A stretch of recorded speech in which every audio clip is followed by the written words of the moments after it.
Hey guys, and welcome to the Alabama Saltwater Fishing Report, the first podcast to bring you the local fishing report, whether it's good, bad, or ugly. How we doing today, Joe? Man, I still can't kick this cough. I'm gonna try to get through today. It's tough. Need to borrow my pressure washer? That's something. Get the sand out of there? I don't know, man. It's tough. It's tough for sure. I got a good wife. She's carrying me through right now. I believe that for sure. Nursing me back to health. Man, I'm ready to get out there. Get better. It's time. We got a lot of stuff. We got a lot of stuff going on. A lot of exciting things happening on the Gulf Coast. A lot of stuff to cover. We got a lot of good reports coming in today. I'm excited about every one of them. I don't know. I don't even want to preview it. It's some good stuff. Let's get right into it.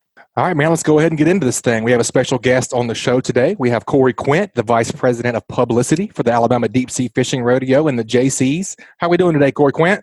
Good, guys. How are y'all doing? We are doing good, buddy. Got some exciting stuff happening this year in the Alabama Deep Sea Fishing Rodeo, huh? Yes, sir. We have our 86th annual Alabama Deep Sea Fishing Rodeo coming up July 19th through 21st. It's exciting, man. It's going to be an awesome event as always. We're excited about it. We're going to be there doing some cool things. What's new this year, man? For this year, we're actually giving away the largest boat that we've ever given away. That's for starters. It usually will get some people listening. We're giving away a 24-foot contender boat outfitted with a Yamaha motor and a Sport Trail trailer. That is the random drawing to any participant that weighs in a legal fish within our tournament. Man, I'll take two. That'd be great. Been new boat shopping. I'll take one of those. But you're going to have to actually catch a fish, though. Ugh, that could be a problem. Yeah. I could see that being a struggle. What else, Corey? I mean, y'all get all the reports every week. You shouldn't have a problem doing that. You would think. You would think that he'd be able to put something together, but I don't know, man. It's tough sometimes out there. What I hear anyway. Right. Well, probably the biggest change that we have this year is there is going to be no mandatory captain's meeting or sign-outs for any of the jackpots this year. You know, usually we have the mandatory captain's meeting and especially sign-outs for some of the jackpots on Thursday night of the Liars contest. We no longer have that this year. The reason that we are going this route and not having this captain's meeting and mandatory sign-out is so we can hopefully attract some anglers from outside of our area that would usually like to fish this tournament, but they can't make it in time, to come to that captain's meeting. So it'd be the first time ever that we're not having that. We're still going to have the cash prize meeting and get together on top of our weigh station where people can go and play in the cash prize divisions. We'll still have that, but all of those tickets will be available online, and that's also a first for this year. Nice. That's a really good idea to be able to. I think so as well. It's not a big deal for those guys over in Louisiana, Panhandle, Florida. I mean, they can still fish the tournament. And if they catch a good fish, come on over. And if they don't, they don't have to make that trip.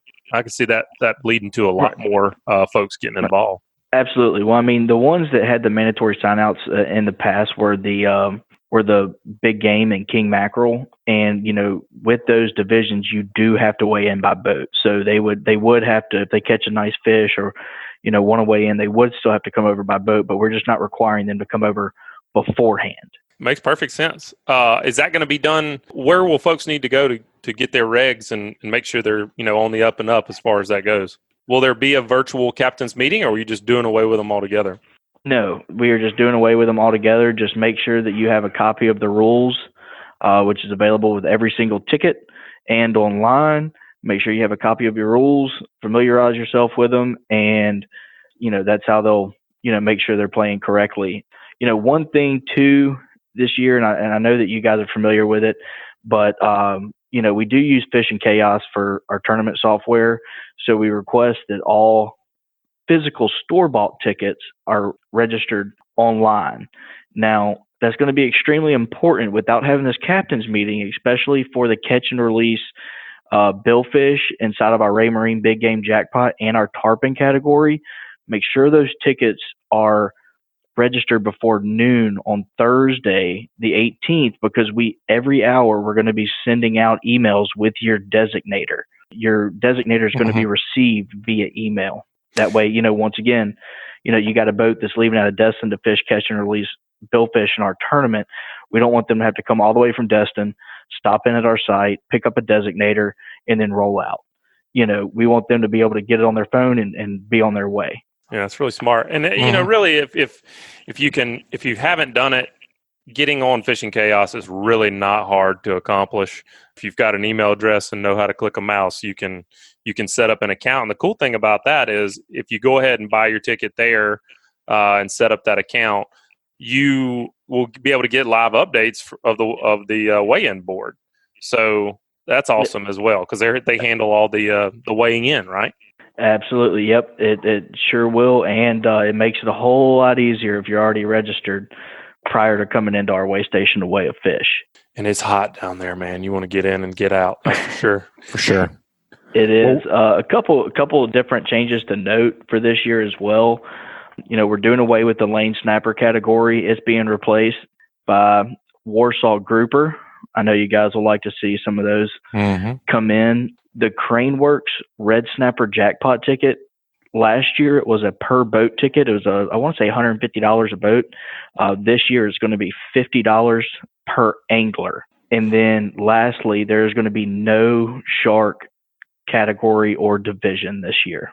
Gotcha. Excellent. What about the music lineup? Last year it looked like a deadgum concert down there. It was packed. Y'all had some good music. It was a little party. We like to have a good time. We do have the Rodeo Weekend Music Festival again. It starts Thursday, July 18th. We got the Liars Contest at 6 o'clock. Always a fun event. Followed by the Rolling in the Hay at 7:30. Friday, the 19th, we have Blues and Trouble at 4 o'clock. And the Molly Ringwalls presented by the United States Air Force at 7:30. That's always a good one. Saturday the 20th, we have Prime Country at 11 a.m. and the Red Clay Strays at 5 p.m.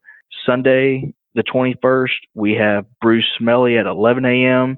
and Keith Burns and the Back Pew Riders at 3 p.m. All of this is going to be free of charge to the public on the Mobile Chevrolet stage throughout the weekend. So awesome, man. Tickets go on sale soon, right? Yes. Tickets go on sale this weekend. They'll be available Saturday morning. You can go to adsfr.com and get your tickets or through fishingchaos.com and get your tickets. Physical tickets will be at our outlets early next week, and a list of our outlets are Academy Sports and Outdoors.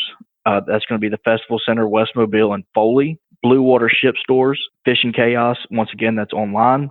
Easy In Storage, Greer's Market at Foul River, Howell & Associates Insurance Agency, J&M Tackle, Quint Sporting Goods, Pronto Pond and Theodore, Tackle This, Shoot That, and always the ADSFR Rodeo site. They'll be sold the Saturday before, the 13th, at the Roy Martin Tournament, and Thursday, July 18th until 5 a.m. July 19th. Awesome, man. Looking forward to it. All right, Corey. Well, sir, thank you for the update. Sounds like you got a good tournament plan. I know we're looking forward to spending the weekend down there with you guys and doing a little fish cleaning. We'll have a little more coming on about that in future shows. Oh, yeah. I'm really excited about that.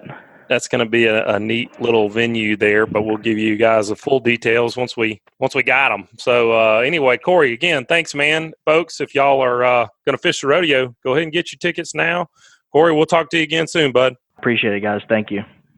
Butch, I don't know about you. I'm excited to hear about that Warsaw grouper category in the rodeo this year. I'll be very curious to see what the guys bring in, man. It's always good to see a big old fatty strung up. I can never prove it, but I guarantee you there was some fish we hooked over the years where you knew it was a big fish when you hooked it and there was no stopping it. I mean, like, sure. You catch a 50-pound grouper and you can catch that on snapper tackle if you fight it correctly. But there was some fish over the years that I saw hooked and hooked myself, and it was just literally no stopping that fish. Yeah, no chance. Straight to the wreck and stop and just take you straight into the wreck. I bet you that was those 100+ pound. I'm sure. It's very possible. They're out there. Those guys over in Louisiana really know how to do it on those rigs over there. And I'd be interested to see if one of those guys doesn't stroll up to the dock with a 300-pound Warsaw. It'd be pretty cool to see. I've never seen one of those really big ones. Have you? Not in person, I don't think. Maybe a long time ago, but it's been a long time. A lot of grouper meats. Speaking of some tasty fish, one of my favorites is pompano. Let's go get an onshore report from Matthew Isbell fishing Gulf Shores, Orange Beach, Fort Morgan, everywhere from Flora Bama all the way over to Mobile Bay. How's it going, Matthew? It's going great, man. Glad to be back on the show. I think it's been a few weeks for me, so glad to be here. Seems like you've been busy and getting after them in the surf.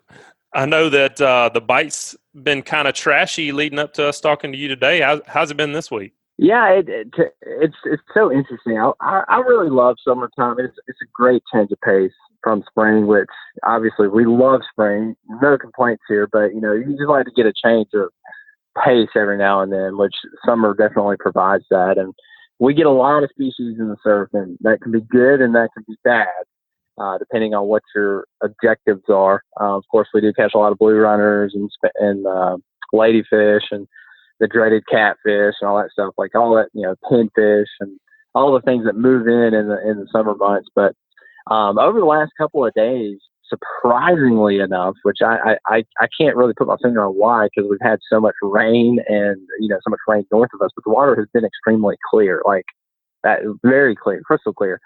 And it was today again, even closer to Mobile Bay, which is surprising there. So I don't really know why that is, but with that, it's actually really cleaned up the bite the last couple of days. Like we were mainly catching pompano the last 2 days, and that's been kind of different. But from day to day right now, it just really depends on what you're presented with in the surf. Seriously, we may be trout fishing one day because we get a lot of trout here on the Alabama Gulf Coast. We get a lot of opportunity at that, which is unique to our area.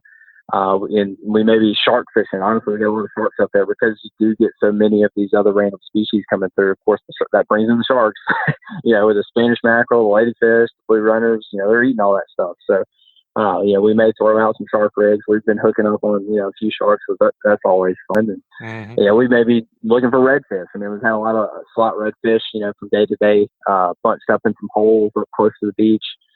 We may be whiting fishing, but like today the whiting weren't there. But yesterday we caught some boss hog whiting. You just really don't ever know right now. Like every day it seems like it's just a completely different day as far as what you're targeting. But the last couple of days have really been a focus on pompano.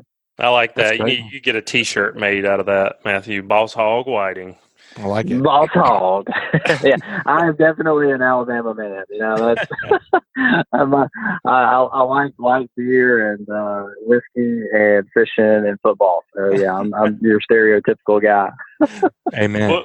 Butch, when he's talking about all these different fish he catches, I just have this vision of Matthew like the clampets coming down the beach, and he's just coming down. He's bouncing along. He's got 19 different rods all rigged up. 6 coolers. Yeah. Oh yeah. Yep. Well, that's me. Matthew, on a serious note, you were talking about that trashier bite, and I'm glad to hear that it's cleaned up and you're doing better on some of the more sought after fish like pompano. But when you're in that kind of bite, and Butch and I were fishing the Flora Bama Fishing Rodeo a couple of weekends ago, and we were not. We were going to fish in front of the condo. We weren't going to go fish somewhere else. And I think a lot of folks coming down, maybe they're going to spend the week here and do some surf fishing, or maybe they're over there for the day and they're bringing their family. Butch, I think we had is right at 1,400 pounds of gear that we brought to the beach. At least, yeah. At least. If you add on the sand, you were going to whack them, right? Whatever. No. I'm not talking about fishing gear. I'm talking about Just we had one of those cribs that rocks back and forth for the kids. Okay. We had 4 coolers. One had for fish, one for drinks, one for food, one for, and then all the sunscreen, and Butch's chairs, wife was a PA. So we couldn't go 4 seconds with any exposure to sun or anything like that. So my point is, when we got to our spot, we were not moving, and more than maybe 100 yards one way or the other, and that's stretching it. Yeah.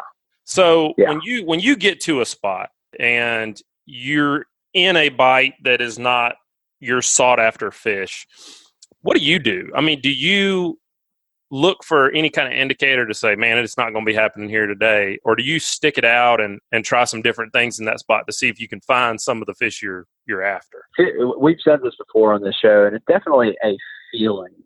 And it's one of those things, like today, for example, it was getting later in the morning. We were struggling. But I told the guy, I said, look, conditions are right. I know they're pompano here. I know we're going to get them.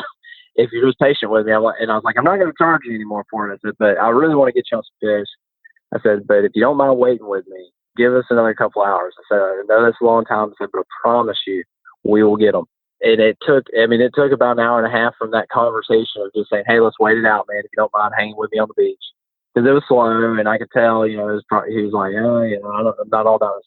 But we literally hooked up on 3 pompano within 5 minutes, like an hour after that conversation. And like, it's really hard because sometimes, I do pick up and say, hey, look, this beach ain't doing it. Let's move. Or sometimes I'm just like, I really feel like this is the best place to be. It's just a matter of these fish coming through here and making it happen. I feel like conditions are right.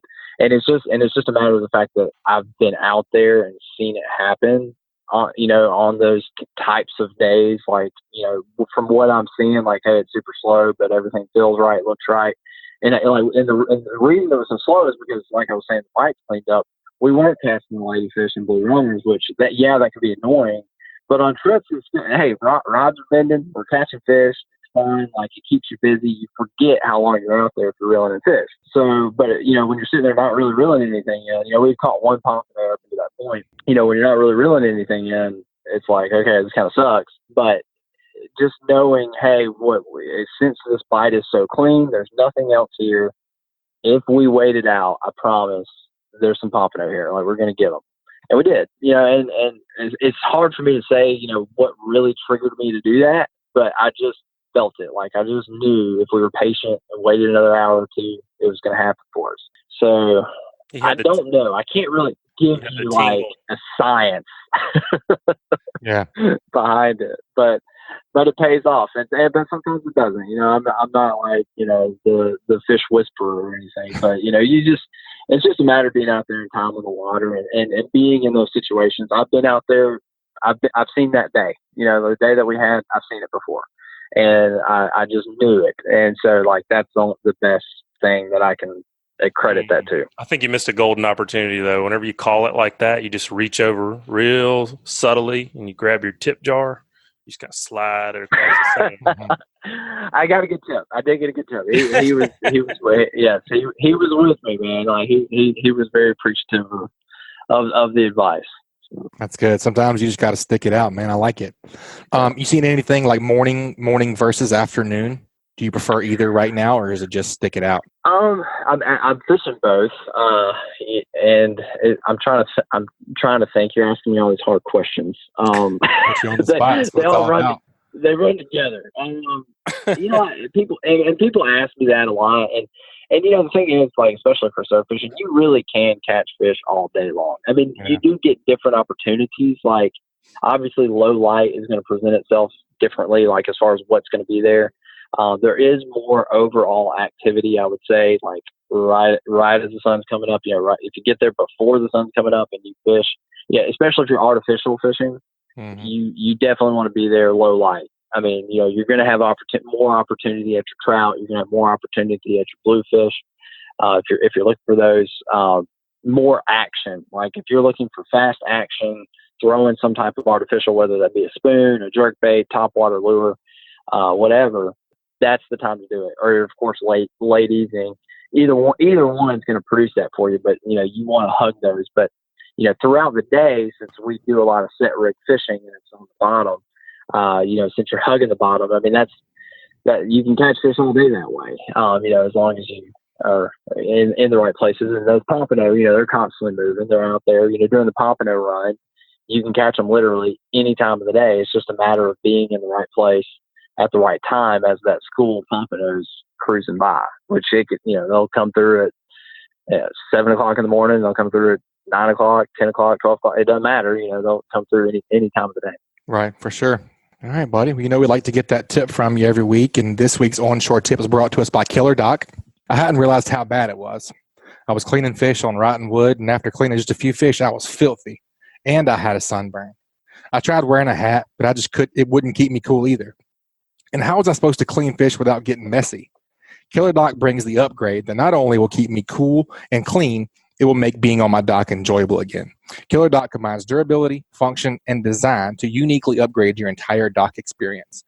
Visit killerdock.com to check out the greatest fish clean stations known to mankind. Butch, they've got a couple of upgrades that they've made, and so they're actually offering 3 different levels now, right? They've got that patented drain feature, like what you have on your Killer Dock, but then they've also come up with a slot drain that's similar to what you'll see on a lot of fish cleaning tables. But the big difference with their design is that it puts that table out over the water. That's the key.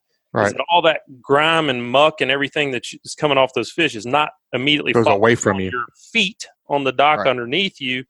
And they got that negative angle on it. Is what I really like about it, where normally you're cleaning fish and that stuff is either staying where it is or it's kind of actually sliding back to you. And that's where you end up with that belly band of fish. I have a question for you. I was just thinking that when I was presenting that. For me?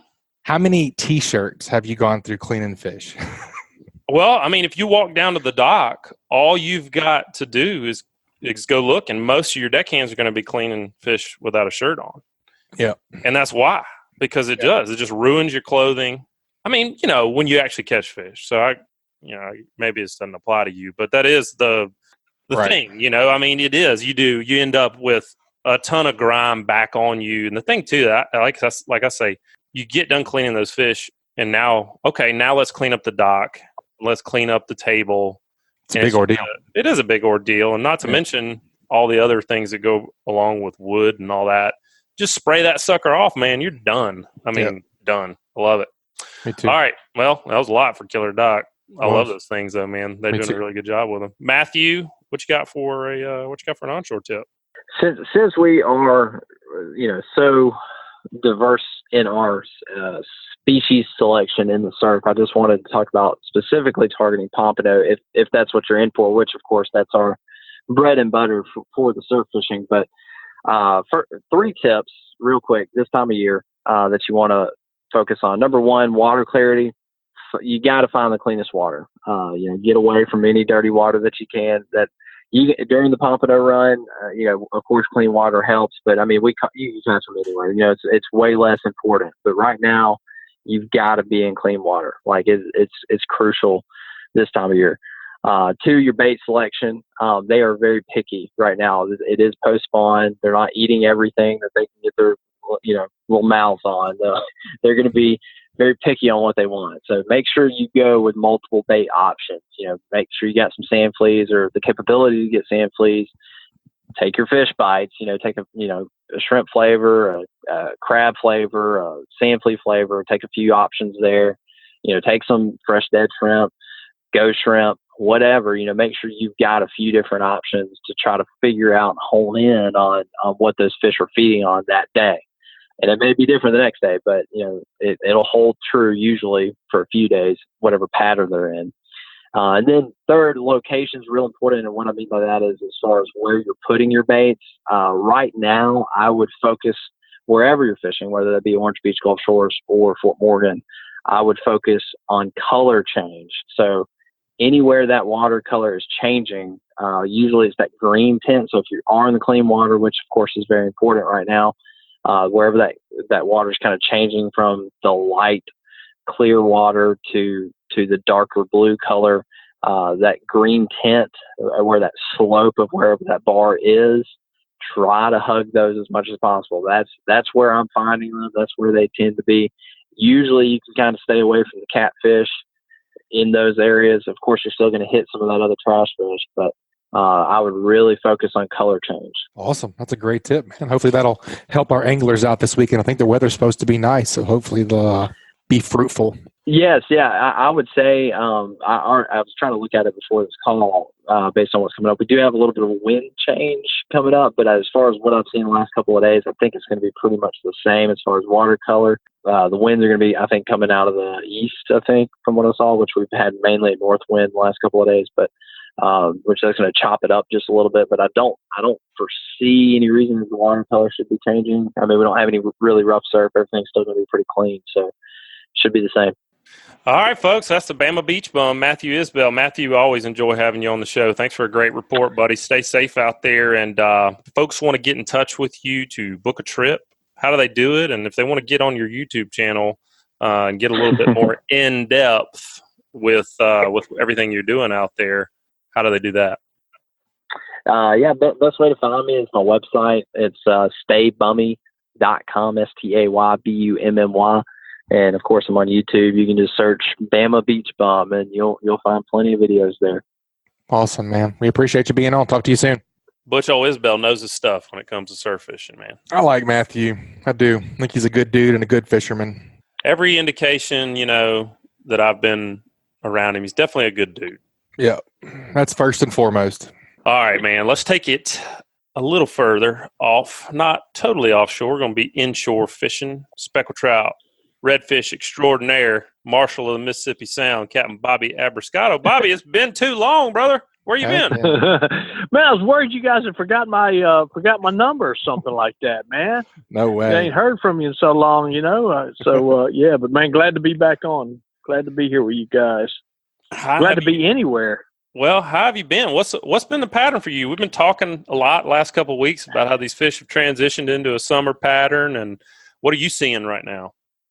About the same, what you just said, and it's typical about mid-May when the water temperature starts getting over, the mid-70 degree range and above, and that's usually around mid-May, and it kind of hit that about then. The fish start to make that transition to where they're getting a little tougher to catch a little later in the morning and in the shallow water, and you have to move off to the deep structure, and that's the stuff like the rigs and the wrecks and the reefs and the rock piles, that sort of thing, and have to do that to keep your day going. Now, today, the last couple of days, really, we've had this north wind with this little front that's come through, and that helped my bites. I was able to stay shallow a little bit longer, which I really dig. Joe, you guys have both fished with me, and man, if I could do that, that's what I really like to do. And that was where my best bite today was shallow. And actually earlier this week we did a event Richard put together for some wounded warriors, and man, I stayed the whole time. I stayed shallow there too, But the true bite, really, if you can get out and fish some a little bit deeper water deeper than about 8 feet and around some structure, is going to be your best bet. And then with that, it's live bait. Shrimp always work great, but the thing that happens with this summertime bite, when you start using shrimp, there's so many fish like in the water, not just trout, but there's all sorts of other species, and some of them are unwanted, ladyfish and gaff tops and that sort of thing. When you start putting those shrimp out there, you're going to start catching those. So this is another time of year. This time of year, we're going to start carrying croakers, and that kind of cleans that up a little bit when you move off on that structure. If you can get your hands on some good croakers, whether you buy them or drag for them with a bait trawl or hook and line them, however you catch them, it's a good time of year to carry those croakers, and that's going to be the deal all the way through, probably for at least mid-September, probably on into October. We talked last week a lot about how to hook a shrimp. We kind of went through with Patrick a lot of the different types of fishing that we do and why we hook shrimp, horn hook versus tail hook, and applications of when and what and why. But with those croakers, let's talk that same line along with finfish. If you're fishing with croakers, are you using the same tactics as far as you slip corking them sometimes, free lining them sometimes? Is there anything you don't do with croakers that you do with shrimp? I free line or tight. I call tight line or free line, and just basically anything. You call that. Anytime you're not fishing with a cork, you can call them free lining or tight lining them. Mm-hmm. I do that much more with croakers than I do shrimp, and a lot of people do tight line shrimp, and I probably should do it more than I do, because I've had plenty of days where that's worked really well. But the problem that I run into when I start putting shrimp on the bottom is you start catching, again, those unwanted species more so with that than when you suspend them under a cork. Now with croakers, on the other hand, it's not the same. You can tight line those croakers. I'm very effective tight lining croakers, and I fish them under corks. And I hook them two different ways. If I'm tight lining them, basically meaning that if I don't have a cork on there, I hook them through the top lip only. And I hook just enough of the croaker through the top lip just to make my cast. If you're getting bit on a croaker, and reeling it up, and you still got the croaker on the line. It looks like you've been through a meat grinder. You're putting too much of the hook into the croaker's lip. You want that when you get a bite with a croaker, you want that hook to come out of the croaker and into the fish. So, you want to get it where you're just catching enough of that membrane to get that croaker out there. And so I hook them just through the top lip. Some people will say both lips, don't do it. It just drowns the croaker. You just want to hook that top lip. And then with fish them on a slip cork or even a popping cork sometimes, but mostly on a slip cork, I hook them right in front of the dorsal fin and let them drift freely with the current. But the same thing with the under a cork is you want to catch just enough meat in front of that dorsal that when the trout hits that croaker, the hook comes out of the croaker and gets into the fish. So what it results in sometimes is you'll cast a croaker or two off, but you want to make sure that you're not hooking too much meat of the bait so you can get it into the fish, when he bites. Now, Bobby, I know that some of these questions probably seem elementary, but there's a lot of folks that are don't. Not at all. But yeah. Folks are just getting into inshore fishing. We got a lot of guys that fished offshore their whole life, but they've never done much inshore fishing, or they've been fishing the surf, and now they want to try this. So when you're tight lining a croaker, let's get a little in depth on that. What kind of conditions do you look for, and what are you really doing there? So let's just kind of play it out. Where would you tight line? Would you do this around that same kind of structure that those fish are on right now? Absolutely. And one of the things I like to do with a croaker, or when I'm start tight lining, is I want to make sure I'm around fish. Now, typically, I know if I'm around some structure, I'm staying put, and the boat's stationary, so I'm usually either anchored up, or if you have one of the trolling motors that'll hold you in place. Basically, you're holding, staying put. Obviously, if you're throwing it out there and tight lining, you're waiting on the fish to come to the bait. The other thing I like when I start tight lining fish, tight lining a finfish like a croaker, is I want to make sure that I got a lot of current, or not a lot of current, but enough current to hold that line tight, into the structure. So the two things I look for when I start to tight line a croaker, or any finfish, but mainly a croaker, is enough current to hold that bait into the structure around where the fish are going to be. If you're doing the opposite of that, which to me is like drift fishing with popping corks and that sort of thing, you're not going to be effective, doing tight line, because at that point you're kind of looking for fish. So I'm anchored up or somehow or another stationary, tied up or whatever it is to a rig, and I got that bait out there. The other thing that I do is I stick them in the rod holder. They use number 4 Kahle hook, bronze Kahle hook, and that hook, somehow or another, the way it's designed, it always hooks the fish. It doesn't do you any good to set the hook. The hook hooks those fish on its own. So I just stick the rods in the rod holder, and that allows me to drift slip corks while those tight lines are in the rod holder. And matter of fact, I'll get them out there, and you'll see the croakers start to get kind of real active when the trout gets after them, and everybody wants to grab the rod at that point, which is the worst time to grab the rod, because if you do that, you're moving it, and now the trout has to start all over. So as soon as I see that rod start to jump all over the place, I'm going like I'm standing there. If you can kind of picture me at the back of the boat, kind of playing defense, I'm going like, don't touch it, don't touch it, don't touch it, And when the rod bends over and starts touching the water, I say, okay, now you can grab it, set the hook if you want to. It's not necessary, but if you want to set the hook, like Bill Dance or something, you can go ahead and do it. But I can promise you, when that rod's bent over and the line drag's pulling off the reel, the fish is hooked, So the hook does all the work. So it frees you up to go to do the other stuff. Go ahead, drift your slip corks or whatever it is you're doing. So you don't have to do a whole lot. So that tight line fishing is kind of, it's a fun way to fish, because the bait's doing all the work for you. You can just sit back and have a drink, sit there, watch the rod, or you can do the other stuff. You want to throw a grub or throw a slip cork or something like that. I like that. There's a lot to be said for leaving a rod in the rod holder. Mr. Rod Holder can hook way more fish than the average angler, including myself. Absolutely. Most of the time, because it takes the air out of it. That's exactly right. I always tell everybody, I said this, that rod holder, you can't do anything that rod holder can't do for you. Yep, just leave it in the rod holder, man. I know everybody wants to grab the rod, but I'm telling you, dude, that's all you got to do is just that rod holder hook the fish for you. Yeah, that's right. Bobby, what about the bait situation right now around Dauphin Island and areas you're fishing? Is it fairly easy to come by live shrimp? It's fairly easy. You know, there are times when it just seems like everybody's got it and there's no problem. They call us, go, hey, we got plenty of bait or whatever you need. And then there's times like even just this morning, I just assumed that everybody's going to have bait. And man, I got down and it was a challenge to get it.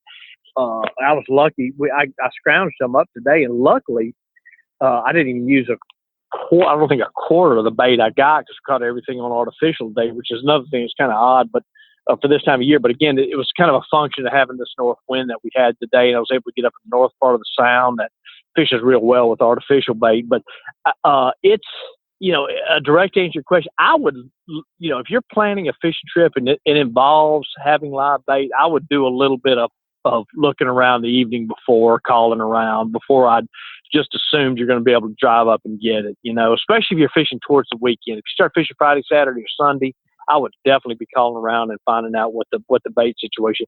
You know, there's a lot of people fishing right now, and the bait is not, I don't think it's super plentiful right now. So I would definitely do a little research before you plan your trip.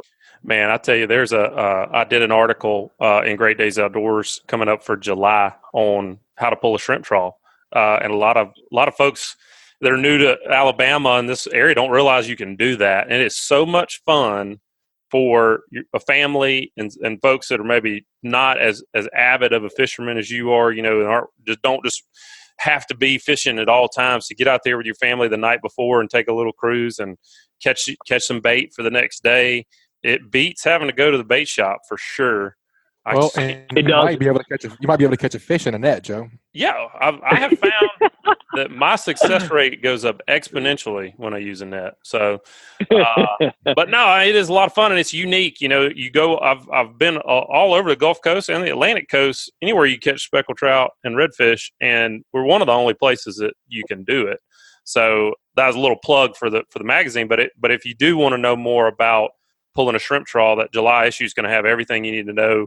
I got to interview an old friend of mine, Justin Ishii, and tell us really everything we want to know to catch bait and also to catch dinner, which is fun to do too. Well, Bobby, Guess what? You got Hey Capt this week. James. All right. Yeah, James Galloway emailed us at alabama@bestfishingreport.com. James is going to get 10 entries into the Sea Deck fishing ruler giveaway that we've got coming up. Folks, if y'all want to get in that Sea Deck fish ruler giveaway, just go over to greatdaysoutdoors.com/ASFR or go to the Facebook page on the left side. You'll find a subscribe tab. It's free to enter. We're going to draw on July 4th, so y'all check that out. All right, Bobby. James Galloway says, hey, Cap, what is your advice on running your boat to and through an area that you are not familiar with? There are places I want to fish, but I'm totally unfamiliar with the water there. Any suggestions would be appreciated. What do you think? Yeah, that's a great question. I mean, if we fish and I fished on the road for many years and going to a lot of places, you know, and I'm going through exactly what he's talking about. You know, growing up down here, I just don't even think twice about it. Obviously, I always tell everybody, if I even have my bottom machine on here, you know, which is rare. A lot of times I forget to even turn it on. I can tell you within a foot of how deep it is in most of the rivers around here. And I know what he's going through. I mean, I feel exactly what he's going through because we go to places from South Florida, South Texas. And one of the best things you can get is right off the bat, the charts you can get, whether they be electronic charts or paper charts, are extremely accurate. They really are really accurate as far as bars and obstructions and water depths and that sort of thing. So I would definitely get your hands on something like that. He may be more technically competent than I am, which ain't really saying a whole lot, but online you can get a lot of information that way. Probably the most important advice I could give him though is just, if you're not sure, you got to be careful, man. You got to kind of, you know, if you start getting outside of the channels from wherever it is that you launch, you just have to slow down a little bit. I remember one guy was telling me, he goes, yeah, I got a problem. I've been running around with my bottom machine doesn't read when I get over 50 miles an hour. I was going like, man, if you go over 50 miles an hour, you don't know how deep it is. You know, you don't need to be running a boat anyway. You know what I'm saying? So a lot of it's good. So that gives me anxiety. I know it. You know, if I don't know where I'm at, I'm going about 1.3 miles an hour. And that's the other piece of advice I was going to give. Man, if you don't know, you got to slow down. Keep an eye on that bottom machine. Start getting comfortable with the area that you're fishing, because the most important thing is being safe. You don't want to hurt yourself. You don't want to tear your equipment up. And, so you got to kind of be safe. So that'd probably be the first thing I'd tell you. But I guess as far as like going out and trying to do it, is I would probably try to, get as much information as you can in the form of electronic maps and paper maps and study those a little bit. It doesn't hurt sometimes if you want to start getting focused on an area, whether it be the Delta area or which is a tricky area to fish until you learn it, or the southern end of the bay, particularly down the Sound where I fish a lot. Get somebody to take you and tell them, hey, look, I don't want your fishing spots. I just want to know how to get around. I want to fish a little bit.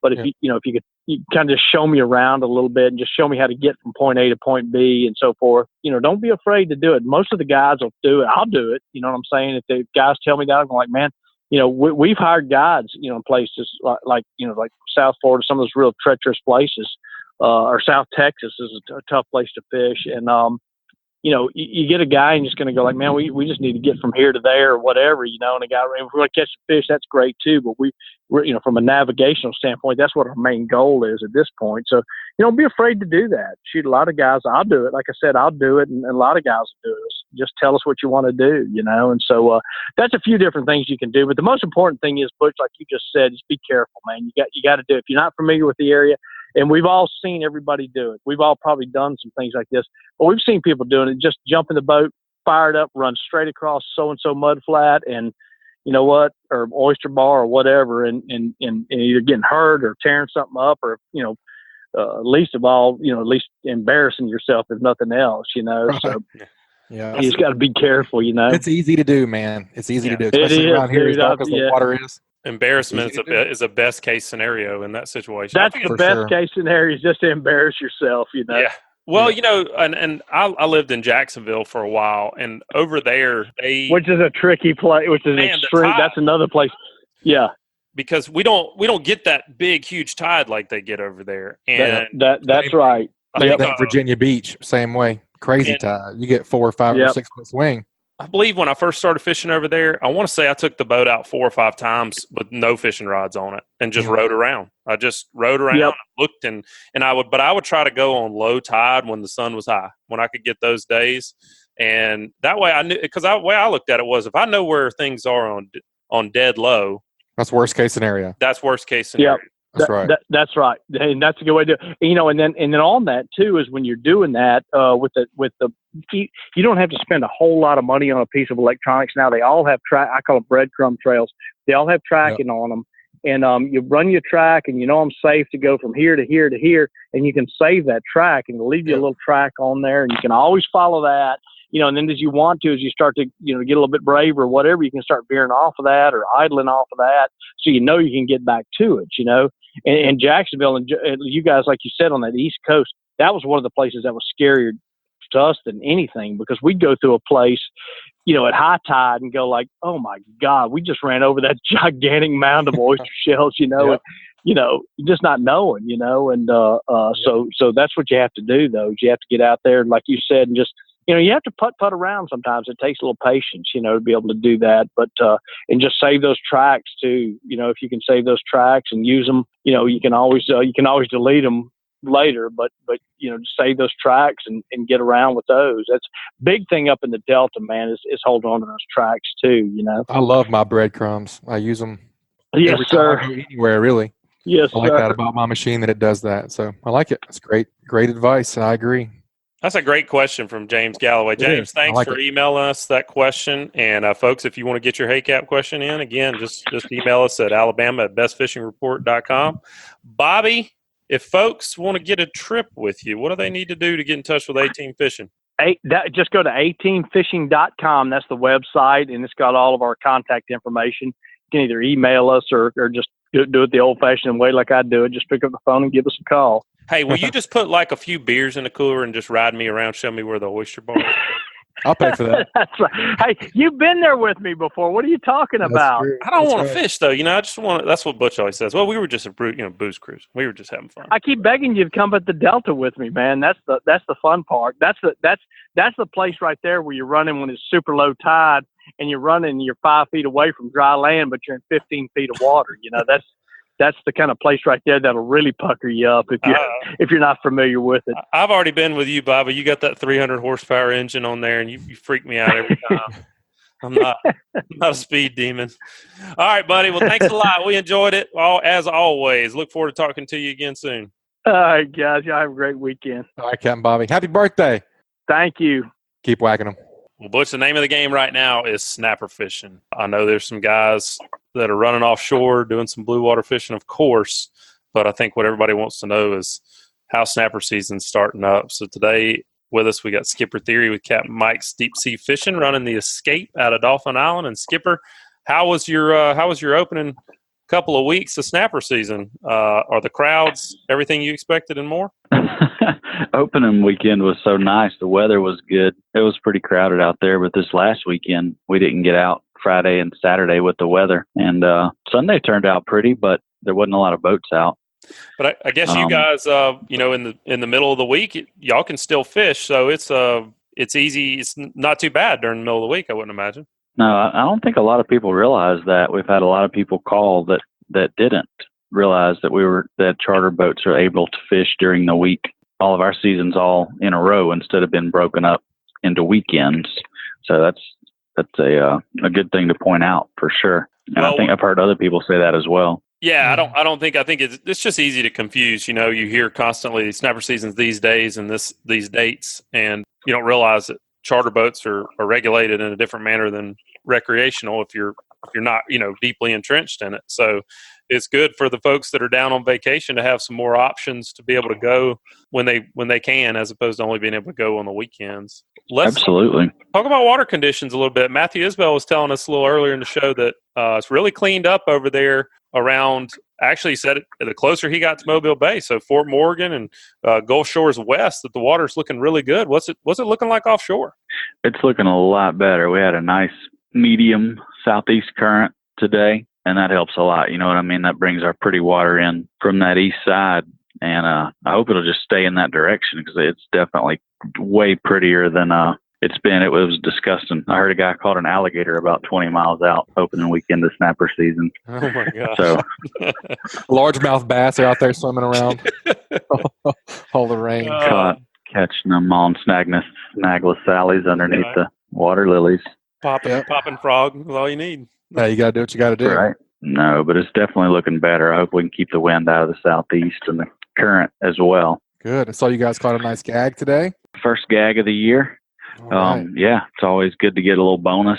They had a little bit of everything today. Some vermilion snapper, lane snapper, black snapper. I think it was a super fantasy slam, actually, for bottom fishing. Awesome. Bottom fishing slam. While you're fishing for those snapper, I know we have a lot of people ask because we have a couple of Hey Cap questions. We did a little bit last year on the show about this. While people are fishing for snapper or before and after, how would you optimize their chances of getting those reef fish like beeliner? Any tips on that? While they're fishing for snapper, we've talked about that before. Just scaling down, using smaller hooks, smaller bait. Would you say that's a little about bit it, really? In the water column, or not necessarily, or depending on the structure, or they can be. Just look at your fish finder. If you're not catching them on the bottom and you're marking a big cloud of fish up a little higher, then we definitely adjust to that and do well sometimes. So I'd say pay attention to your fish finder is really important when you're bottom fishing. It's interesting, that question. It seems to come up over and over again, and folks are they're focused on snapper, and they're trying to catch those other reef fish. It seems like to me that we just need to reverse the order. If you need to be focused on those other fish, and you're going to get your snapper pretty much right now. It seems like it would behoove you, if you're spending all day out there, to really key in on some of those other fish and try to get them caught. And then along the way, you're probably going to get plenty of snapper. I mean, what would you say is a good tactic, Skipper? I think that's a really good tip. Well, a lot of times we'll have out a couple of drift lines, maybe one with a lead, one with a small lead, like an ounce or so, just depending on the current, to get it down a little bit. and then have one without a lead, more for a mackerel, just to mix it up, like you say, only get a couple of snappers. So every other fish is just a bonus, big time. So, and it's that time of year, water clearing up. We ought to be getting some kings and some other stuff showing up. Always a chance of a cobia showing up. And yeah, for sure. We talked about that before, keeping that rod at the ready and always available, having you a good live bait in the tank, ready to go. If you catch any of those, fish that you can use for live bait on the reefs, I've always found it's good to have I always liked having a really big bait, something like a big squirrel fish or something like that a cobia doesn't get to. Seems like cobia, the ones that are finicky, it's like when they see something that they hadn't seen before, that can really fire them up. That's good as well. But Skipper, what about the holdup, man? Has it been tough? Man, opening weekend, it was screaming a couple of days, but the last few days have been really nice. Just a nice light to medium east-southeast current today. It was beautiful, right, with the wind.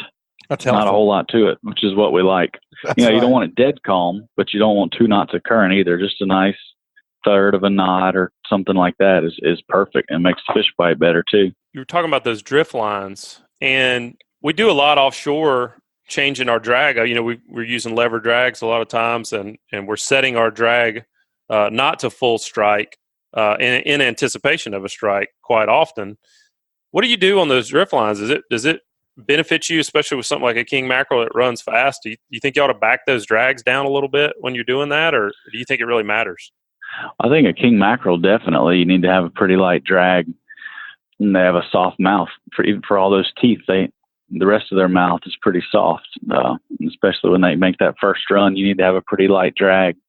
Now, if you get a big snapper that hits it, you're gonna have to tighten down on it pretty quick, So and you can tell, that snapper is going to go straight down as compared to a mackerel that's more than likely going to run out across the top. So it's you can generally tell what you need to do just by the angle of your line, Well, Skipper, I know we talked about this a couple of weeks ago, but when are you guys running walk-on trips? A lot of folks that are tuning in from out of the area right now, they're down on their vacation, and that's still a great way to get out on the water if you hadn't planned a charter in advance. What days are y'all running? Absolutely. We have spots available on Sundays, and then again on Wednesdays and Thursdays are our main 3 days. But any day we don't have a charter, last minute we'll try to put a group together if possible. But for the most part, Sunday, Wednesday, and Thursday. Hey, Skipper, I had somebody ask me the other day, and I wanted to get a professional opinion on it. As far as like whenever you're running out and running in, you're going to pass a lot of people that are on spots. What's customary or acceptable? What am I trying to say? The distance that you're going to give somebody whenever you're running. Optimum distance. Yeah. I'd say if you are, sometimes going out like opening weekend, there's no way. Like I would just slow down and idle in between boats. We used to say a half a mile, is really a good, especially if you're a little further out and traffic's not as bad, and then you're able to actually do that, a half a mile is a good distance. And anything less with this boat, I hate to throw a wake on somebody. So I try to slow down, if nothing else. If I can't, if there's 2 boats a quarter of a mile apart, you kind of just have to do the best you can, You got to get through. Fact. But it's a tough thing. Right. What about fishing a public reef, Skipper? One of the things that can ruin a day of fishing is, getting upset, getting your blood boiling from somebody else on the water. And it happens, for different reasons, but there's a public resource out there in the form of those reefs. And what do you think is the right thing to do? If you see a guy fishing a reef, think you ought to just move on and try some other numbers, for the time being, or, you feel like 2 reefs can fish 2 boats effectively? I know it's going to depend on the size of the reef somewhat, but what do you think? Yeah. A lot of guys, it seems like I see them fishing the same wrecks together, Myself personally, it just makes me nervous. I don't like being that close to another boat sitting there. And that's a tricky question. I don't know how many thousand public artificial reefs there are now, right? That are available online and on calendars. And so myself personally, I'm not going to go up to another boat on, even though it is a public spot. There's just too many options, and I always feel like it would make me look bad if I did that. Well, this guy don't know where he's going, right? But no, and there's just no need. A lot of guys that may have been their plan before they left out that morning. You know what I mean? To fish on X spot together, and that's True. their prerogative. That's totally fine. Yeah, and I think that brings up a kind of another question, is that a lot of folks will plan their day out. They say, okay, look, I'm going to try these 3 reefs today. They get there, Right. There's already people there on every reef.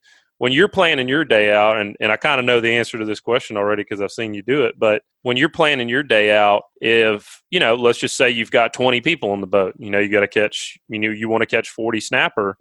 What do you look for in terms of how many reefs you're going to kind of plan out, project for the day? And second to that is, what do you feel like's the right number of fish? Is that applicable anymore? We used to say, look, we're not going to take but this many snapper off this spot, and then we're not going to touch it again. Right. Is Right. it even matter right now? I think it matters. I think anytime you fish a spot way down, it can really kill it. And again, there's so many options. Why do it?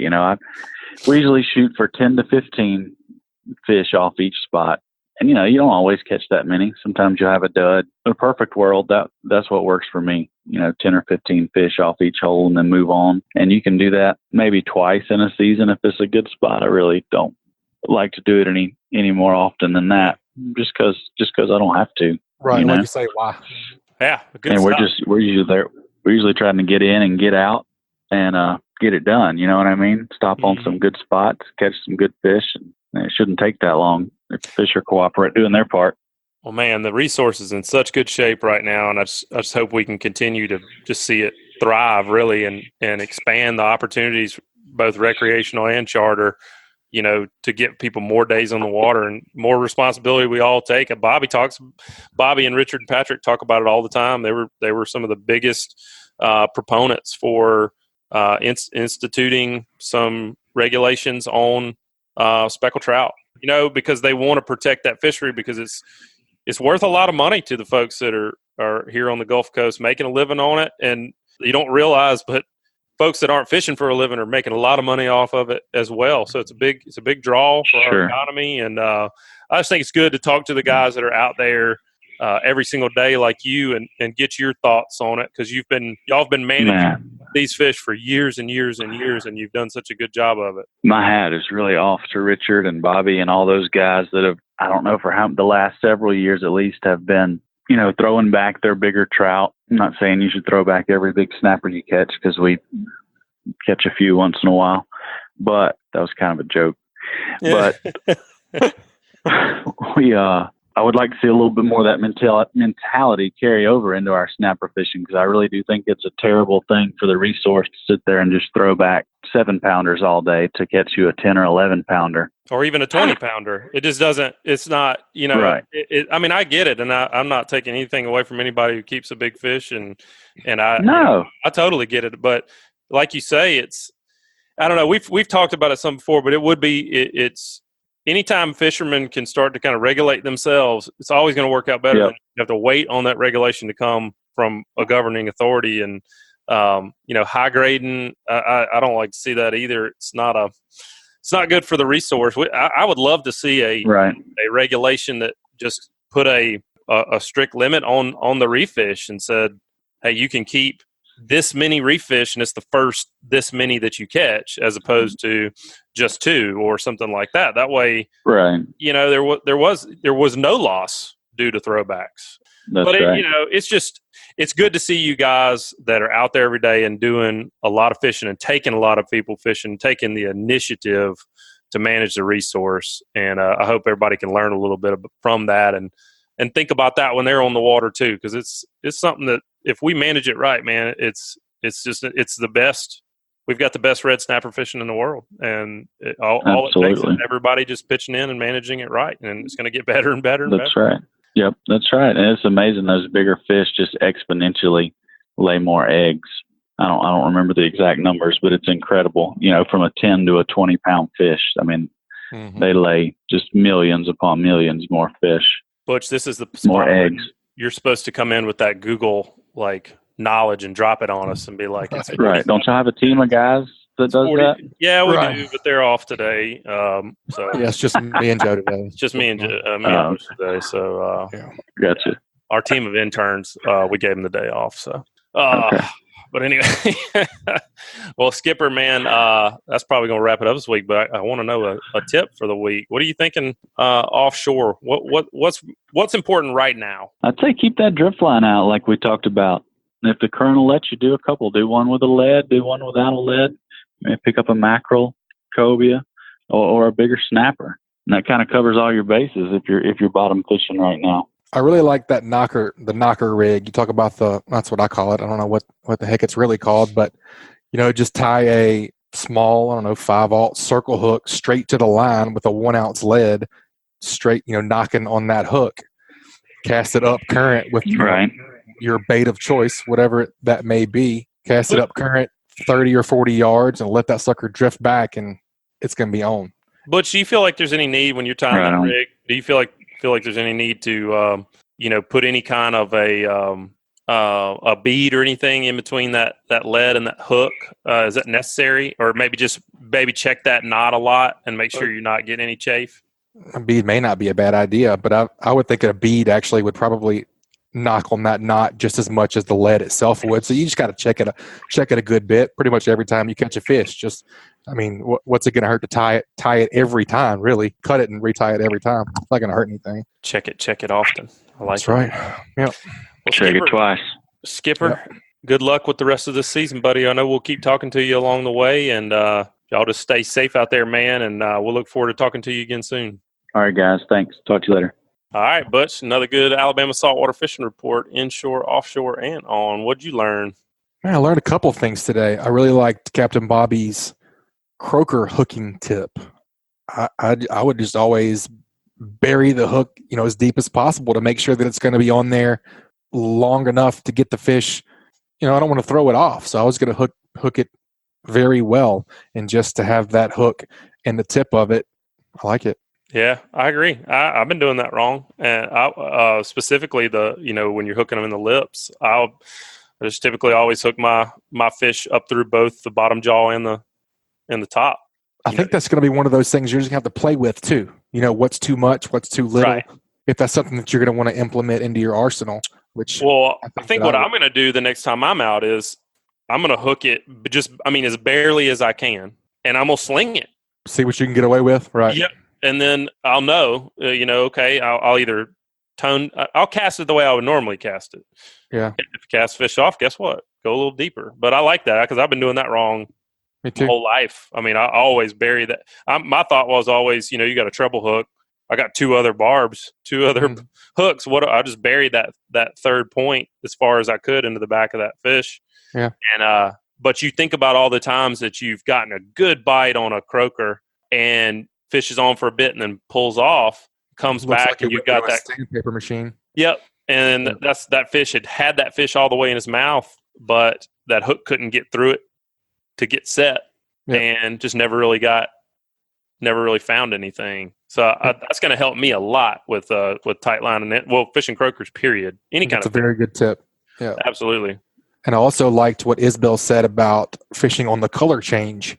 From the pretty water to the darker, greener tint water. I don't think that's something that I ever would have implemented fishing from the beach. Just keyed in on. Yeah. And then really, I like what he said about really focusing on that clean water if you're after pompano. Because with the beach, the tough thing with the beach is that it's to the untrained eye, it is featureless. Mm-hmm. You look down and you're like, okay, looks the same, really. Unless you know what you're looking for. And if you're looking at aerial photography, you're using some of the satellite imagery out there, and you're trying to say, man, I really want to catch a pompano.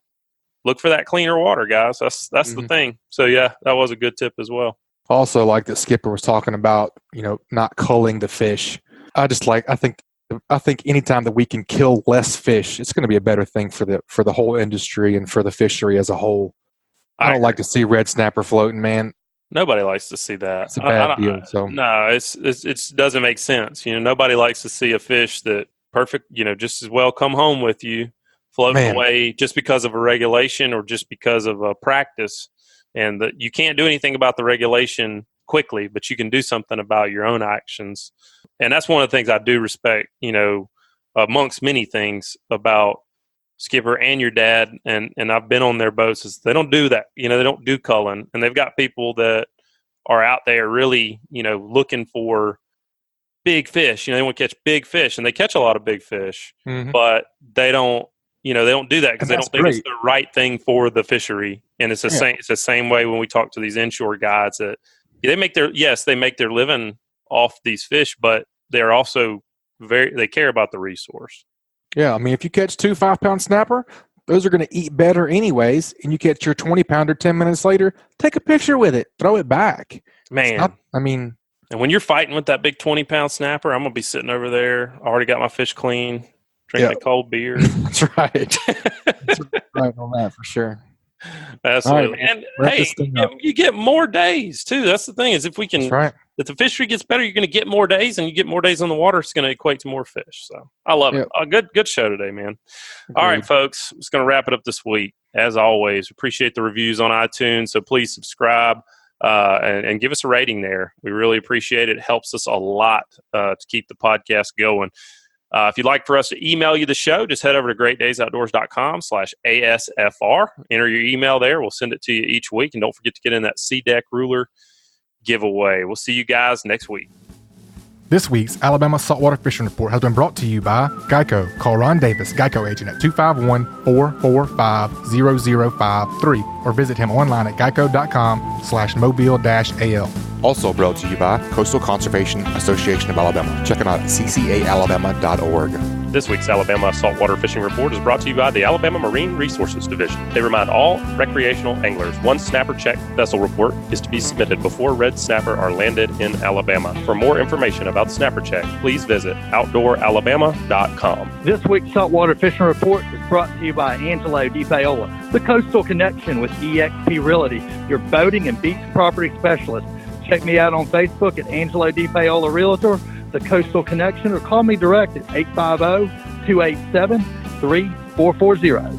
This week's Alabama Saltwater Fishing Report was brought to you by me, Joe Baya, and National Land Realty. If I can help you in any way with the purchase or sale of land in Alabama or Florida, whether it's timberland, farmland, recreational land like hunting land, or even agricultural land or ranch land like horse farm, drop me a message at jbaya@nationalland.com. That's JBAYA@nationalland.com. And also, Great Days Outdoors, the South's finest hunting and fishing magazine.